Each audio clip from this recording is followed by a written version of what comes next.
नाम शानंद मोहन झा है। मैं जवाहर नवोदय विद्यालय दुमका हंसडिया झारखंड से हूँ। मेरे और SST channel only SST channel YouTube पर आप सभी का स्वागत है। इस चैनल के माध्यम से हमारे जेएनवी के बच्चे एसएसटी विषय में लाभान्वित होंगे, यह हमारी आशा है। इस चैनल के माध्यम से मैं कक्षा 6, 7 और 8 के एसएसटी के सिलेबस में जो पाठ्यक्रम है उसकी जानकारी मुहैया कराऊंगा। इसके एनवीएस के साथ साथ अन्य जो बच्चे हैं जो सीबीएसई के, वो भी इस चैनल के माध्यम से लाभान्वित होंगे। आशा है आप सभी इससे इंटरेक्ट करेंगे। अगर आप लोगों को कोई भी क्वेरीज हो, किसी भी तरह की प्रश्न हो, दुविधा हो, तो बच्चों से मेरा आग्रह है, या अन्य जो भी पाठक या जो भी इस चैनल को देखते हैं उनसे आग्रह है कि वो इस पर अपना कमेंट दें, प्रश्न पूछें, अपना कोई वीडियो भेज सकते हैं हमारे चैनल पर, जिसको कि मैं संकलित करके और हमारी जो त्रुटियां हैं उस त्रुटियों का हम निवारण करें और बच्चों को ज़्यादा से ज़्यादा लाभ पहुंचा सकें। तो आज धन्यवाद। तो आज का जो मेरा टॉपिक है, जो विषय है, वो कक्षा 7 से इतिहास से है। इतिहास का प्रथम जो अध्याय है उससे हम लोगों ने जो टॉपिक लिया है, उस टॉपिक का नाम है हजार वर्षों के दौरान हुए परिवर्तनों की पड़ताल।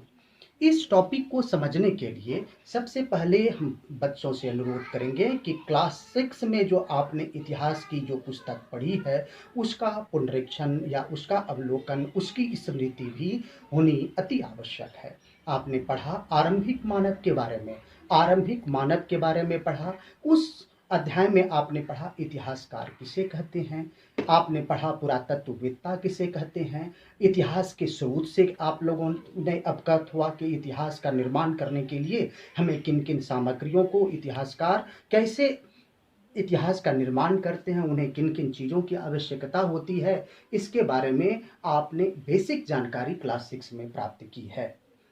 उसमें हम लोगों ने देखा कि किस तरह आरंभिक मानव के बारे में, जबकि लोग पढ़ना लिखना नहीं जानते थे, तो उनके बारे में जानकारी प्राप्त करने के लिए हमारे पास क्या वैज्ञानिक विधि है। हम उनके द्वारा जो इस्तेमाल में किए गए पत्थर के औजार थे, उन औजारों को इकट्ठा करके, उनका अध्ययन करके, उनके जो उस समय के जो कब्र हैं या उन समय के जो बस्तियां हैं, उनको हम खोज करके, उसका अध्ययन करके और आरंभिक मानव के बारे में हम इतिहास की रचना करते हैं। दूसरी तरफ जब हम सिंधु घाटी सभ्यता की तरफ आए, तो सिंधु घाटी सभ्यता का जो हमारे पास स्क्रिप्ट है, जो लिपि है, उसको अभी तक पढ़ने में हम सफल नहीं हो सके हैं। तो उनकी खुदाई से जो मिट्टी के बर्तन मिले, जो मूर्तियां मिली, या जो हमारे पास ऑर्नामेंट मिले, जो मोहनजोदड़ो में जो विशाल स्नानागार मिला या जो अन्नागार मिला, उन सारे खुदाई से प्राप्त जो सामग्री हैं, उनके आधार पर हमने सिंधु घाटी की सभ्यता का अवलोकन, जानकारी प्राप्त किया। दूसरी बार जब हम गुप्त काल या मौर्य काल की तरफ बढ़ते हैं और समाज का विकास हुआ, तो हमारे पास लेखन सामग्रियां और पढ़ी लिखे, जिसको कि हम पढ़ सकते हैं, ऐसी सामग्रियां हमारे पास मौजूद हो गई। इसमें हमारे पास काफ़ी, जैसे अशोक के टाइम का हमारे पास जो पिलर एडिक्ट्स है, जो हमारे स्तंभ अभिलेख हैं, उसके माध्यम से हम लोगों ने जानकारी प्राप्त की। उसके बाद हमारे पास कुछ चाणक्य के द्वारा लिखा हुआ जो अर्थशास्त्र है, उसके द्वारा हम लोगों ने जानकारियां प्राप्त की। हम लोगों के पास जो उस ज़माने के दूसरे देशों के आने वाले जो लोग थे, जैसे मेगास्थनीज आए हमारे यहाँ पर, जैसे कि हमारे यहाँ पर फास्यान आए, ह्वेनसांग आए, उन सब लोगों के द्वारा जो भारत के बारे में जो लिखा गया, उन फॉरेन अकाउंट्स के, जो विदेशी यात्राओं के विवरण जो हमारे पास हैं, या अन्य जो हमारे पास धर्म ग्रंथ उपलब्ध हैं, उसके आधार पर हमने प्राचीन भारत के इतिहास को जानने में सफलता प्राप्त की है। और अपने इतिहासकारों ने, पुरातत्ववेत्ताओं ने अपनी कल्पना के आधार पर उस इतिहास का निर्माण करके हमारे सामने प्रस्तुत किया है। अब यहाँ पर जो हम पढ़ने के लिए जा रहे हैं इस अध्याय में, हम 1000 वर्षों का दौरान, यानी 1000 वर्ष यहाँ पर जो है वो 700 से 1750 तक का जो इतिहास है, इस पुस्तक में हम यानी क्लास 7 में हम 700 से 1750 तक का जो इतिहास है उसके बारे में हम जानकारी प्राप्त करेंगे। लेकिन यहाँ हमारे पास जो सामग्रियाँ हैं, जैसे उस ज़माने के लिखे हुए जो चीज़ हैं, उसका हम देखेंगे कि किस किस तरीके से उन सारे चीज़ों में और समाज में किस किस तरीके से क्या क्या परिवर्तन हुआ। उस बिना परिवर्तन को जाने हम उस समय के इतिहास को नहीं समझ सकते हैं। और इसमें हम ये भी जानना पड़ेगा कि जो हमारे पास लिखित सामग्री है या अभिलेख है या अन्य जो भी सामग्रियां हैं, उसका हम कैसे अध्ययन करें और कैसे उसका हम इस्तेमाल करके एक अच्छा इतिहास का निर्माण कर सकते हैं। तो आइए इसी की कड़ी में सबसे पहले हम ये जानेंगे कि हमारे पास 2 मैप यहाँ पर आपके पाठ्य पुस्तक में दिया गया है, जो इस शुरुआत की है, जो परिवर्तनों को हमको इसमें देखना है। एक देखिए यहाँ पर ये मैप है, ये मैप जो है अल-इद्रिसी ने, अल-इद्रिसी का हिजे आप देख सकते हैं आपकी पाठ्य पुस्तक में अवेलेबल है। अगर आपको कहीं त्रुटि है तो आप जान सकते हैं कि अल-इद्रिसी, अल-इद्रिसी यहाँ पर है। अल-इद्रिसी एक अरब के कार्टोग्राफर या मानचित्रकार थे। मानचित्रकार, प्रश्न पूछा जाता है कि मानचित्रकार किसे कहते हैं? जो व्यक्ति मानचित्र या नक्शे बनाता है उसे क्या बोलते हैं? मानचित्रकार बोलते हैं। तो मानचित्र में अब आप देख लीजिए, ये 1154 में अरब जो कार्टोग्राफर थे, जो मानचित्रकार थे, उन्होंने इस मैप का निर्माण किया। इस मैप की में हम क्या देखते हैं, इसकी क्या विशेषताएं हैं? आप देखिए, जहां पर उत्तर भारत होना चाहिए वहां पर हम श्रीलंका को यानी कि दक्षिण भारत को दिखा रहे हैं। दूसरा देख लीजिए कि आप इसमें जो नाम लिखा हुआ है वो अरबी भाषा में लिखा हुआ है। तीसरी बात आप देखिए, जो तटीय इलाका है इसका यहाँ पर अच्छा ढंग से उतना विस्तृत ब्यौरा नहीं है। अंदर का जो है वो ब्यौरा हमारे पास उपलब्ध है। तो इससे ये मतलब लगता है कि जो हमारे पास अभी भारत का जो मानचित्र है और पहले जो 1154 में जो मानचित्र है वो काफ़ी अलग है। ये जो मानचित्र आप इसमें पाठ्य पुस्तक में देख रहे हैं, एक्चुअली ये जो मैप है, ये मैप एक बड़े मैप का भाग है। यानी दुनिया का जो मैप है ना, जो अल-इद्रिसी ने बनाया था, उसी मैप का ये क्या है, एक पार्ट है।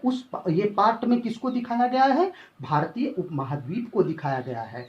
भारतीय उपमहाद्वीप में आप देख लीजिए, जहां उत्तर हो सकता है कि इसी को दक्षिण मानता हो वो लोग, और इसको जो है यहाँ पर क्या माना गया है? दक्षिण माना गया है। जबकि आधुनिक मैप में ऊपर की तरफ हम क्या मानते हैं? उत्तर मानते हैं। लेकिन यहाँ पर किसको माना गया है? यहाँ पर दक्षिण दिशा को दिखाया गया है। तो हो सकता है कि मानचित्र बनाने की जो कला थी 1154 में, अभी जो मानचित्र हम देख रहे हैं उससे काफी भिन्न थी। तो ये एक हमारे पास आपका विशेषता लिखने के लिए आएगा आपको कि अल-इद्रिसी के मैप की क्या विशेषताएं हैं। तो आप लिख सकते हैं कि इसमें ये भारतीय इसमें हम क्या देखते हैं, इसमें जहाँ पर उत्तर भारत होना चाहिए वहाँ पर दक्षिण भारत को दर्शाया गया है। श्रीलंका को ऊपर में दिखाया गया है। नाम जो है इसमें अरबी भाषा में दिखाया गया है। तटीय क्षेत्र का वर्णन उतना स्पष्ट या बहुत कम है ना। तो ये सब जानकारी आप इसमें दे सकते हैं।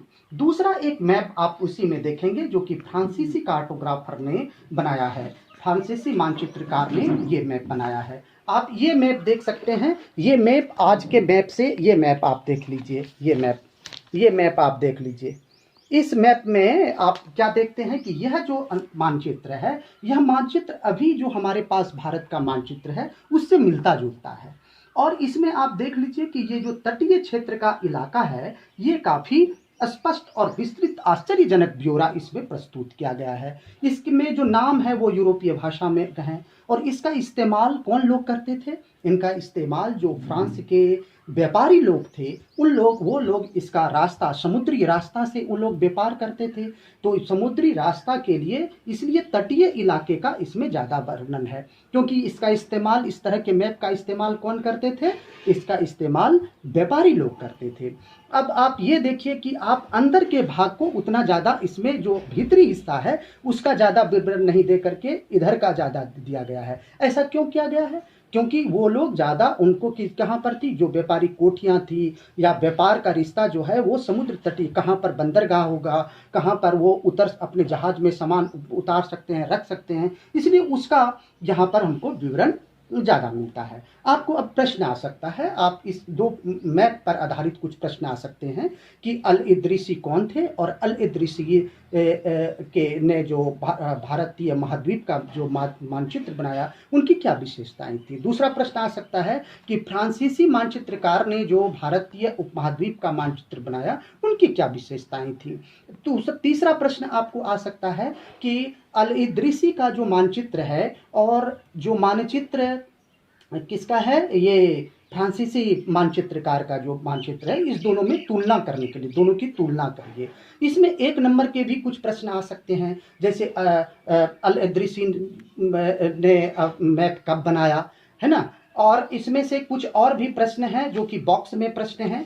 भीतरी इलाके पर नजर डाल, क्या इनमें बहुत ही ब्यौरे हैं, जिसमें समुद्र गंगा के मार्ग को देखो वह किस तरह से दर्शाया गया। इस मानचित्र में तटीय और भीतरी इलाके के बीच ब्यौरा और बारीकी का जो अंतर है, आपके ख्याल में ऐसा क्यों किया गया है। यहाँ पर आप देख लीजिए, कहने का मतलब है ये जो बॉक्स का क्वेश्चन है इसके बारे में अभी अभी आपको बताया कि तटीय क्षेत्रों का क्यों इसमें किया गया है। तो ये इस तरीके से आपको ये दो मैप में हम देखते हैं, तो ये ऐसा क्यों दिया है पाठ्य पुस्तक में, इतिहास से इसका क्या संबंध है, आपको ये जानना पड़ेगा आप। क्योंकि जब हम इतिहास, कोई इतिहासकार लिखता है जब बीते तो हम कैसे बनाते हैं, तो उस समय के जो दस्तावेज होते हैं, जो नक्शे होते हैं, जो लेख होते हैं, उसका अध्ययन करके और उन सूचनाओं और संदर्भों का, ऐतिहासिक पृष्ठभूमियों का ध्यान रखना हमको जरूरी है। जो भी दस्तावेज या जो भी हम मानचित्र या जो भी हम लेख या अभिलेख हम इतिहास निर्माण के लिए इस्तेमाल करते हैं, इसके लिए ये जरूरी है कि हम ये समझें कि उसकी ऐतिहासिक पृष्ठभूमि क्या है। अभी आप देख लीजिए, आप इस मैप के आधार पर और दोनों मैप को देखेंगे तो दोनों की ऐतिहासिक पृष्ठभूमि, उसका कॉन्टेक्स्ट क्या है, यानी उसका संदर्भ क्या है, और उन दोनों के आधार पर ही हम उसकी सूचनाओं को हम इतिहास में स्थान दे सकते हैं, अन्यथा त्रुटि हो जाएगी। तो ये एक प्रश्न ये भी बनता है कि हमें मैप को जो दिखाया गया है इससे इतिहास में क्या हमको लाभ मिल सकता है। तो हमें ये इतिहासकार जब इतिहास का निर्माण करते हैं और जब मानचित्रों का, अभिलेखों का, सिक्कों का या अन्य सामग्रियों का इस्तेमाल करते हैं, तो ये हमको भली भांति परिचय होना चाहिए कि उसका जो संदर्भ है, कॉन्टेक्स्ट क्या है और उसकी ऐतिहासिक पृष्ठभूमि क्या है। ये दो चीज इसमें बहुत महत्वपूर्ण होता है। अब चलिए दूसरा, अब आप जो हमारे पास लेख मिलते हैं, कोई भी रिटन रिकॉर्ड जो हमको मिलता है ना, लिखित जो हमारे पास स्रोत होते हैं, तो उस लिखित स्रोत में हम देख लीजिए मध्य युग की क्या भाषा थी, जो फारसी भाषा में हमको बहुत सारी पुस्तक लिखे हुए हैं। क्या जो फारसी आज की है और पहले की जो फारसी भाषा थी, और जो फारसी भाषा में आज हम शब्द का इस्तेमाल कर रहे हैं, और पहले जो फारसी भाषा का शब्द का जो था, क्या वो समान है? तो ये इतिहासकार को देखना होगा कि जो हम रिटन रिकॉर्ड हमारे पास है, उस जमाने में शब्दों के अर्थ भी अलग अलग हो जाते थे, है ना। और शब्दों के अर्थ के साथ साथ जो व्याकरण है वो भी हर समय में अलग अलग तरह का हो जाता है। तो इस तरीके से हमें इस पर हम देखेंगे, कुछ एक शब्दों को देखेंगे, क्योंकि अभी देखिए ऐतिहासिक अभिलेख कई तरह की भाषाओं से में मिलते हैं और ये भाषाएं भी समय समय से के साथ बदलती है। मध्य युग की फारसी भाषा। अब जरा सा चलिए हम एक शब्द को लेते हैं। एक शब्द है हिंदुस्तान। अभी अगर आपको हिंदुस्तान बोलेगा तो आप क्या समझिएगा? आप हिंदुस्तान से समझिए लगेगा भारत एक राष्ट्र, राज्य, इंडिया एक कंट्री के रूप में। तो भारत एक कंट्री के रूप में अगर हम देखेंगे तो भारतीय भारत के में हम कश्मीर से लेकर कन्याकुमारी, गुजरात से लेकर और जो अरुणाचल प्रदेश है वो हिस्से को हम दिखाते हैं। लेकिन क्या हिंदुस्तान का मतलब 13वीं सदी में यही था, 16वीं सदी में यही था? उसका क्या मीनिंग था? ये अलग अलग है हिंदुस्तान का मीनिंग। जैसे कि एक मिनहाज सिराज, यहाँ पर देख लीजिए, आप स्पेलिंग पर जरा सा देखते ध्यान दीजिएगा। मिनहाज सिराज ने हिंदुस्तान शब्द का प्रयोग किया, जो उसके इलाकों, उसमें क्या था, उसमें पंजाब, हरियाणा और गंगा यमुना के बीच में स्थित इलाके, यानी कि जो दिल्ली सल्तनत का जो अधीन जो हिस्सा था उसी को उसमें मिनहाज सिराज ने दिखाया। कौन सा हिस्सा? तो इसमें से आपको है पंजाब, हरियाणा और गंगा यमुना के बीच का हिस्सा, यानी गंगा रिवर जो है और यमुना रिवर के बीच का जो दोआब क्षेत्र है उसको ही, इतना ही इसमें दिखाया गया है। हिंदुस्तान से मतलब उसका केवल इतना ही था। दूसरा इसके बाद हमारे पास 16वीं सदी में आप देख लीजिए कौन आए, बाबर आए। 16वीं सदी के आरंभ में बाबर ने हिंदुस्तान शब्द का प्रयोग किया। और उस हिंदुस्तान शब्द का मतलब क्या था? तो हिंदुस्तान शब्द का मतलब था भारतीय उपमहाद्वीप के भूगोल, यहाँ की पशु पक्षी और यहाँ के निवासियों की संस्कृति, यानी कि भारत का भूगोल, यहाँ का पशु पक्षी और संस्कृति। यहाँ हम ज़्यादा इसको सांस्कृतिक पक्ष के रूप में, भौगोलिक पक्ष के रूप में हम हिंदुस्तान का अर्थ देखते हैं, लेकिन यहाँ राजनीतिक टेरिटोरी के रूप में इसे हम ज़्यादा नहीं देखते हैं। उसी तरह 14वीं सदी में, कि 14वीं सदी के कवि अमीर खुसरो ने हिंदी के का इस्तेमाल किया। जो हिंद शब्द है वो बाबर से ही कुछ मिलता जुलता है। तो आपको ये प्रश्न आ सकता है कि पिछली सदियों में हिंदुस्तान शब्द का अर्थ कैसे बदला, एक प्रश्न आ सकता है। तो उसमें आप दिखा सकते हैं कि ये जो हमारे अमीर खुद, सबसे पहले मिनहाज सिराज ने इसका अर्थ क्या दिया, उसके बाद बाबर ने क्या दिया, और उसके बाद किसने, अमीर खुसरो के बारे में थोड़ी बात लिख देंगे, और उसके बाद किसके बारे में लिखेंगे, इसके बाद आप लिखेंगे आज का, यानी कि अभी भारत का मतलब क्या है। दूसरा शब्द है विदेशी। विदेशी शब्द का मतलब क्या होता है? विदेशी शब्द का मतलब होता है जो दूसरे कंट्री से आता है, यानी कि अगर कोई पाकिस्तान से आ गया, या कोई मान लो इंग्लैंड से आया, अमेरिका से आया, चीन से आया, तो उसको हम विदेशी कहते हैं। लेकिन अभी जो है हम विदेशी का मतलब क्या होता है, पुराने ज़माने में कोई भी अजनबी आदमी जिसको हम नहीं जानते थे उन्हें विदेशी कहा जाता था, उसको अजनबी बोलते हैं फारसी में। ऐसे व्यक्ति जो हिंदी में परदेशी और फारसी में अजनबी कहा जाता है, जो भी परदेशी है जिससे हमारा परिचय नहीं है ना, तो उसको हम विदेशी मानते थे। तो आज का विदेशी यानी कि गांव में कोई शहर का आदमी हो गया तो वो विदेशी बन गया। तो इस तरीके से किंतु एक ही गांव में रहने वाले जो अलग अलग धार्मिक या जाति परंपराओं से जुड़े हुए होते हैं वो विदेशी नहीं होते थे। क्यों? क्योंकि वो उनका आपस में परिचय होता था। तो इस प्रकार से हम दो शब्द के माध्यम से इसमें हम समझते हैं कि जब हम किसी भी लिखित सामग्री का इस्तेमाल करेंगे तो हमें शब्दों का कॉन्टेक्स्ट समझना पड़ेगा, और उसके साथ साथ उस समय के व्याकरण और हमें उसकी भाषा शैली, इसका अध्ययन करने के बाद ही हम अच्छी तरीके से इतिहास का निर्माण कर सकते हैं। आइए अब हम इतिहास के स्रोतों को समझते हैं। आपने देखा कि पहले जो इतिहास के स्रोत थे क्या क्या थे, आप बता सकते हैं?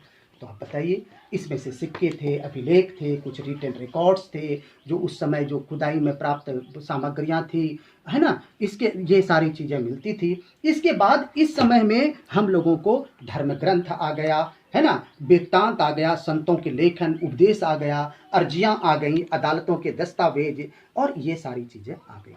तो अब हम ज़्यादा समय इस वीडियो में नहीं लेंगे, अब इसका हम नेक्स्ट वीडियो में आपको जानकारी प्राप्त कराएंगे। लेकिन इसमें से आपको मैं कुछ गृह कार्य दे देता हूँ कि आपको जो मैंने प्रश्न दिया कि अली दृषि कौन था या मिनहाज सिराज कौन थे, आप इसमें से आप लिखिए कि बाबर ने हिंदुस्तान शब्द का वर्णन किस तरीके से किया है। तो ये सारे और इसके पहले जो आपको प्रश्न दिए हैं उन प्रश्नों का आप उत्तर लिख करके हमारे को पास भेज सकते हैं। हमारे जनबी हल्दिया के जो बच्चे हैं वो भेज सकते हैं। और इसमें जो पाठ्य के बाद जो प्रश्न है, अगर उसमें से कोई आपको, इससे जहाँ तक हमने पढ़ाई की है उसमें से अगर कोई आपको प्रॉब्लम हो, कठिनाई हो, तो उसमें से आप भेज सकते हैं। मेरा आग्रह है कि आप पाठ्य पुस्तक को पढ़ें, और अगर आपको और भी कोई जो मैंने बताया है इसके अलावा भी आपके मन में कोई प्रश्न उठता है या किसी भी तरह की दुविधा होती है आपको समझने में, तो आप मेरे पास अपने प्रश्न भेज सकते हैं और आपको मैं सारे प्रश्नों का हल आपको मुहैया कराऊंगा। आगे इसी के साथ आज का वीडियो समाप्त होता है। धन्यवाद।